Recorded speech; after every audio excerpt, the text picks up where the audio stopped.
दोस्तों, अगर आपको ये कहानी पसंद आई तो इसे लाइक करें, शेयर करें और कमेंट करके बताएं कि कहानी में आपको सबसे अच्छा क्या लगा। कैलाशी बड़े ही चाव से अपनी नई बहू तान्या का गृह प्रवेश करवा रही होती है। ये देखकर उसकी पड़ोसन शीला बोलती है, अरे कैलाशी बहन, बड़े ही अरमानों से बहू लाई हो, पर संभल के रहना, कहीं तुम्हारे अरमानों पर पानी न फेर दे। अरे लाखों में एक बहू चुनकर लाई हूँ जो मेरे इस घर को स्वर्ग बना देगी। हाँ हाँ, मैं भी यहाँ हूँ और तुम भी। देखते हैं तुम्हारा स्वर्ग से सुंदर घर कब तक बनेगा। हाँ हाँ, देख लेना। बहू, तू इस कलश को अपने पैरों से गिरा के अंदर आ। तान्या अपनी सास के कहे मुताबिक कलश पर पैर मारती है, लेकिन वो आराम से मारने की जगह कलश पर जोर से किक मारती है, जिसके कारण कलश सामने की दीवार पर लगी दादी जी की फोटो पर जा लगता है। ये देखकर शीला खुश होते हुए बोलती है, अरे अरे कैलाशी, देख तेरी बहू ने तेरे स्वर्ग के पहरेदार अपने दादा ससुर की फोटो ही तोड़ डाली। अब तो ऐसा लग रहा है कि घर तो स्वर्ग बनेगा नहीं, बल्कि जो ऑलरेडी स्वर्ग पहुँचे हुए हैं ये उनको भी नर्क में ले आएगी। शीला बहन, अगर आपने अपनी ताने मारने की परंपरा निभा ली हो तो कृपया करके मेरे घर से गायब हो जाइए। हाँ हाँ, जा रही हूँ, मुझे भी कोई शौक नहीं है यहाँ रुककर तेरी बहू के नए नए कारनामे देखने का। कैलाशी अपनी बहू को जैसे तैसे गृह प्रवेश करवाती है, जिसके बाद तान्या और उसका बेटा हर्ष कमरे में आराम करने चले जाते हैं।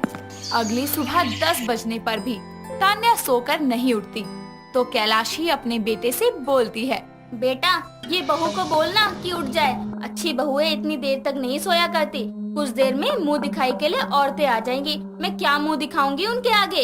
आपको क्यों मुंह दिखाना है? मुंह दिखाई तो तान्या की होगी ना। हे भगवान, इस बॉडम बेटे को समझाना तो बैल के आगे बीन बजाने जैसा है। कुछ नहीं, तू जा, मैं उसको खुद उठा लूंगी। कैलाशी तान्या को उठाने के लिए उसके कमरे में जाती है और देखती है कि वो बेड पर ऐसे पसर के सो रही है जैसे मानो सालों से उसकी नींद पूरी ना हुई हो।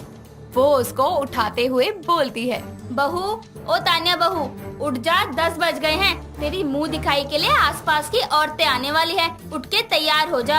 क्या है सासू माँ, सोने दो ना। अरे अभी तो 10 बजे है, 12 बजे से पहले मेरी सुबह नहीं होती। ये कैसी भाषा बोल रही है? अभी इसका भूत उतारती हूँ। जरा पता तो लगे इसे कि ये इसकी माँ का घर नहीं है, बल्कि कैलाशी देवी का घर है। कैलाशी एक पानी की बाल्टी लेकर आती है और तान्या के मुंह पर जोर से पानी फेंकती है, जिसके बाद वो अचानक से घबराते हुए उठ जाती है और अपनी सास के हाथों में पानी की बाल्टी देखकर बोलती है, ओ सासू माँ, आपका दिमाग घुटनों में है क्या? ये कोई तरीका है किसी को जगाने का? बहुत प्यार से बात कर ली तुझसे। अब सुन ले बहू, ये तेरी माँ का घर नहीं है जो तू इतनी देर तक सोएगी। उठकर तैयार हो जा, मुंह दिखाई के लिए मेहमान आते ही होंगे। नहीं हो रही तैयार, बताओ क्या कर लोगी? अरे एक तो मेरे ऊपर ठंडा ठंडा पानी गिरा दिया, ऊपर से सॉरी बोलने की जगह मुझे ही उल्टा अकड़ दिखा रही हो। जाओ, नहीं दिखाऊंगी किसी को भी अपना मुंह। देख बहू, मुझे सुबह सुबह कोई कलेश नहीं करना। आधे घंटे में अगर तू मुंह दिखाई के लिए तैयार होकर नहीं आई तो तेरा बोरिया बिस्तर मैं खुद बांधूंगी। कैलाशी इतना बोलकर उसके कमरे से चली जाती है, लेकिन तान्या गुस्से में आग बबूला होकर बोलती है, मेरे से पंगा लिया ना सासू माँ आपने? कलेश तो अभी मैंने किया ही नहीं है, अब करूंगी, वो भी सबके सामने। तान्या आधे घंटे बाद जब नीचे आती है तो सब उसको देखकर हैरान हो जाते हैं, क्योंकि वो उसी गीली नाइट ड्रेस में सबके सामने आती है।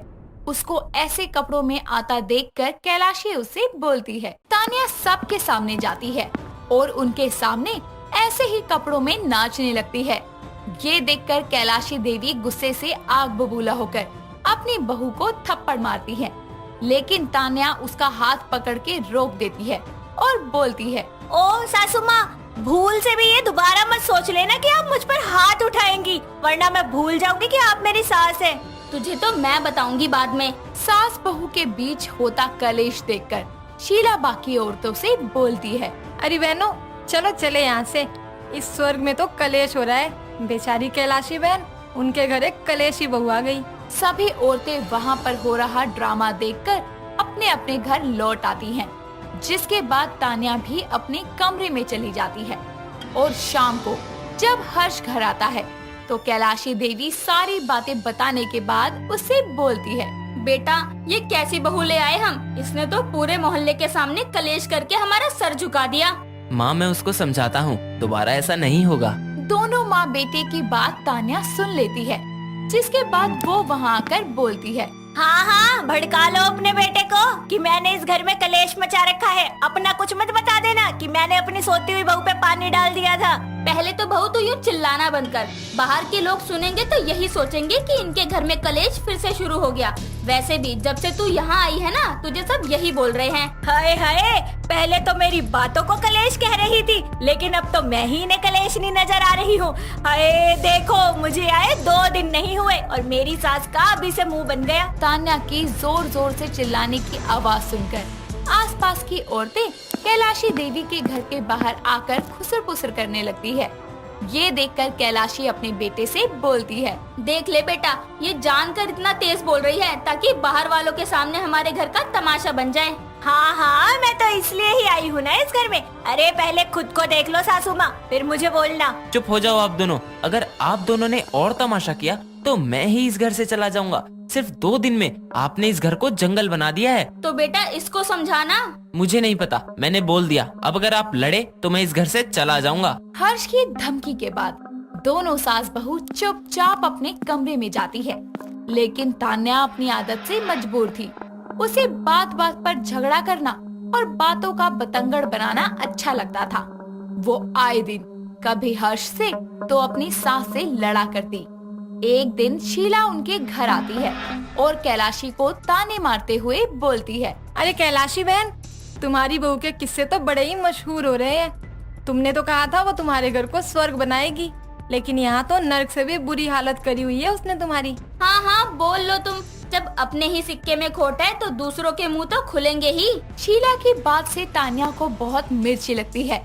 वो अब तक अपने घर में ही लड़ाई किया करती थी, लेकिन कोई बाहर वाला आकर उसको और उसकी सास को ताने मारे, ये उसे मंजूर नहीं था। इसीलिए वो शीला की बात का जवाब देते हुए बोलती है। अरे ओ शीला आंटी, ये क्या फटे ढोल की तरह आप लोगों के घर घर जाकर बजती फिर रही हो? कोई और काम नहीं है आपको? देख लो कैलाशी बहन, तुम्हारी बहू तो अब तक सिर्फ तुमसे लड़ती थी, लेकिन आज पड़ोसियों को भी नहीं छोड़ा। क्या देती हूँ तान्या, मेरे मुँह लगी तो छोड़ूंगी नहीं। मेरी सासू माँ को ताने मारने की कोई जरूरत नहीं है। जो बात करनी है ना मुझसे करो, और दोबारा हमारे घर के झगड़ों के अगर मजे लिए या फिर उनमें घुसी तो देख लेना, आज तो मैं अपने घर पे कलेश कर रही थी, कल मैं तुम्हारे घर पे आकर करूँगी। राम राम, मैं तो जा रही हूँ कैलाशी बहन। माफ करना जो भी बोला तुमको, दोबारा नहीं बोलूंगी। बस अपनी इस कलेशी बहू को मेरे घर से दूर रखना। आज तान्या की बातों से हमेशा ताने मारने वाली शीला का मुंह बंद हो जाता है। कैलाशी देवी को एक बात समझ आती है कि अगर प्यार से तान्या को समझाया जाए तो उसके घर पर करने वाले कलेश को रोका जा सकता है। जिसके बाद वो अपनी बहू से बोलती है। बहू, आज तूने मेरे लिए बाहर वालों से लड़ाई की तो देख इनके मुंह कैसे बंद हो गए।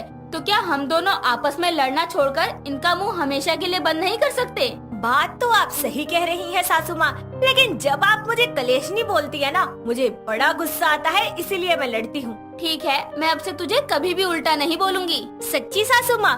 फिर ठीक है, मैं एक अच्छी बहू बनूंगी और बात बात पर झगड़े और कलेश नहीं करूंगी। दोनों सास बहू की आपसी सहमति से इतनी बड़ी लड़ाई को सिर्फ बात करके दोनों ने सुलझा लिया और दोबारा ना झगड़ा करने का वादा भी किया। जिसके बाद दोनों समझदारी के साथ एक दूसरे के साथ रहने लगी और कैलाशी का घर को स्वर्ग बनाने का अरमान भी पूरा हो गया। शिवानी अपने पति अजीत और सास सुषमा के साथ शर्मा कॉलोनी में रहा करती थी। कॉलोनी में एक राजीव नाम का आदमी रहता था जो कि बहुत ही अमीर था। अजीत बस उसकी बराबरी खुद से करने में लगा रहता था। ऐसे ही एक दिन राजीव अपने लिए एक कार लेकर आता है और अजीत को जब इस बात की भनक लगती है, वो अगले ही दिन वो कर्ज लेकर खुद के लिए भी सेम कार ले आता है। ये सब देखकर शिवानी उससे कहती है।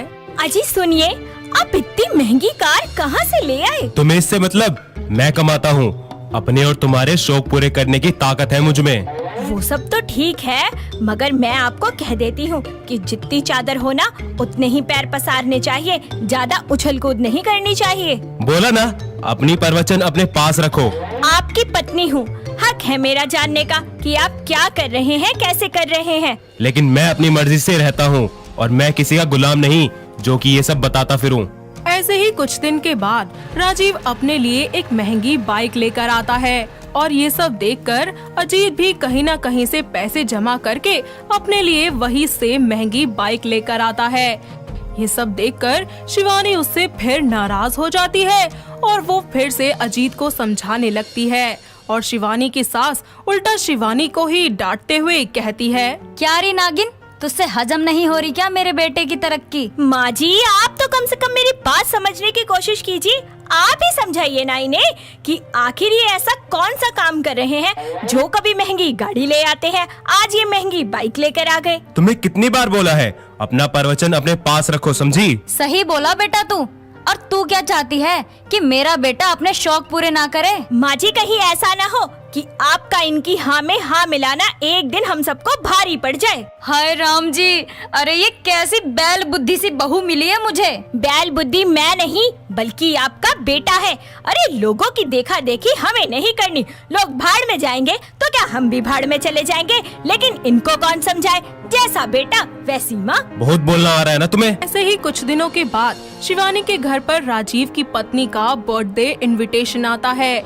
आसपास के सभी लोग, अजीत भी अपने परिवार के साथ उनके घर जाता है। वहाँ राजीव की पत्नी ने बहुत ही महंगा लहंगा पहना होता है। हर तरफ बस उसके लहंगे की ही बातें हो रही होती है।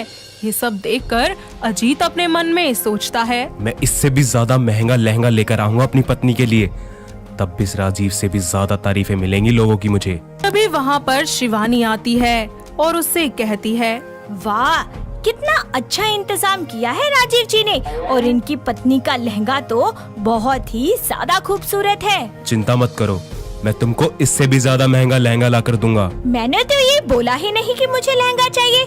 आप लहंगा और उसकी कीमत देख रहे हैं और मैं हमेशा तोहफा लेते या देते हुए आपका प्यार देखती हूँ। हाँ हाँ, अब जो भी दूंगा प्यार से दूंगा। ऐसे ही कुछ समय के बाद शिवानी का बर्थडे आ जाता है। अजीत बहुत ही ज्यादा महंगे होटल में उसका बर्थडे सेलिब्रेट करता है और उसके लिए एक बहुत ही महंगा सा लाल लहंगा भी लेकर आता है।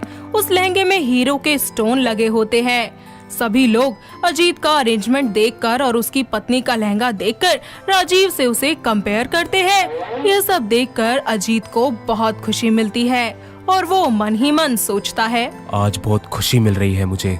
इस राजीव को खुद के नीचे देखकर सुकून सा मिल रहा है मुझे। तभी वहाँ पर शिवानी आती है और उससे कहती है, अजीत सुनिए, मुझे कुछ ठीक नहीं लग रहा। आखिर आप इतना महंगा लहंगा कहाँ से ले आए? तुम्हारा फिर से शुरू हो गया।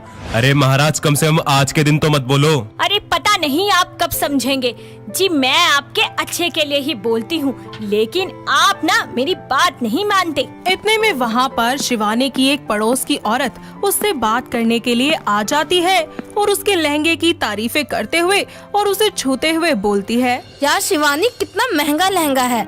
अजीत भाई साहब, लहंगे में जो हीरे लगे हैं वो असली है या नकली? कोई छोटा मोटा आदमी हूँ क्या जो नकली हीरे का लहंगा दूंगा अपनी पत्नी को? अरे पूरे 50 लाख का लहंगा है ये। क्या 50 लाख का लहंगा? उड़ गए ना होश। आप इनकी बात मत मानिए, इनको आदत है मजाक करने की। इतना प्यार करने वाला पति मिला है और तुम कहती हो कि मजाक कर रहा है। वैसे असली का हीरा लगा है, एक बार फिर से छू के देख लो क्या? इसको कदर नहीं है मेरे प्यार की। वैसे आप छू लीजिए लहंगे को, इसमें कोई पूछने वाली बात नहीं है।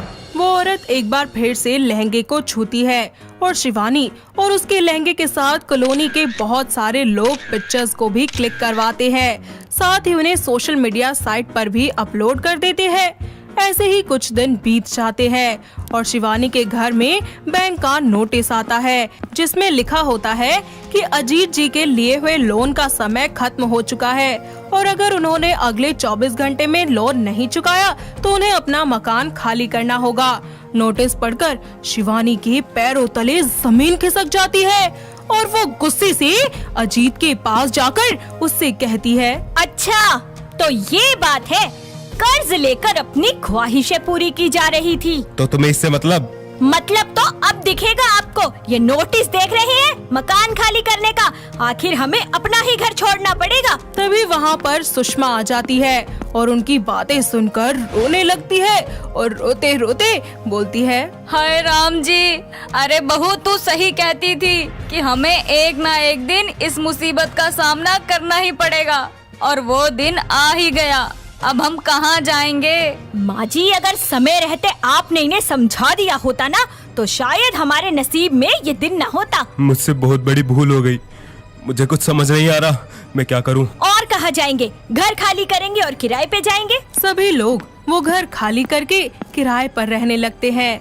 कुछ ही दिनों के बाद उनके घर में पुलिस आती है और अजीत को 2 थप्पड़ मारते हुए बोलती है, तू ही है ना अजीत? हाँ हाँ, पर आप मुझे मार क्यों रहे हैं? ओ बेटा, इतना भोला बन रहा है जैसे कुछ जानता ही नहीं है।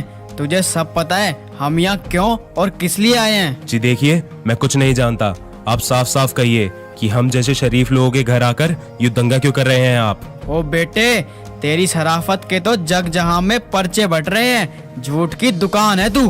तभी वहाँ पर शिवानी आ जाती है और पुलिस से पूछती है, क्या हुआ?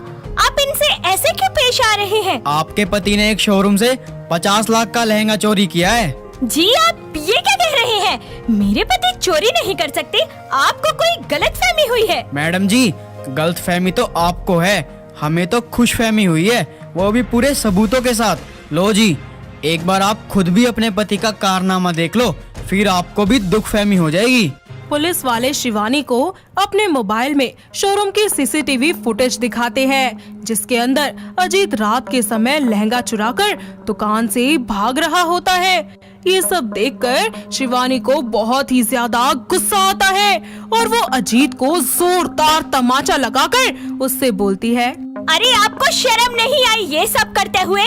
दूसरों की होड़ करने में आप इतने अंधे हो गए थे कि अपनी इज्जत तक दांव पे लगा दी। अरे अब हमारे पास क्या रह गया? न घर न पति, कुछ नहीं बचा मेरे पास। इंस्पेक्टर साहब, ले जाइए इन्हें और इनकी अच्छे से पिटाई कीजिए जब तक इनकी अकल ठिकाने ना आ जाए। अब मुझे माफ कर दो, मुझसे बहुत बड़ी गलती हो गई। पुलिस अजीत को ले जाकर जेल में बंद कर देती है, तो वहीं अजीत को भी अपनी गलती का एहसास हो जाता है।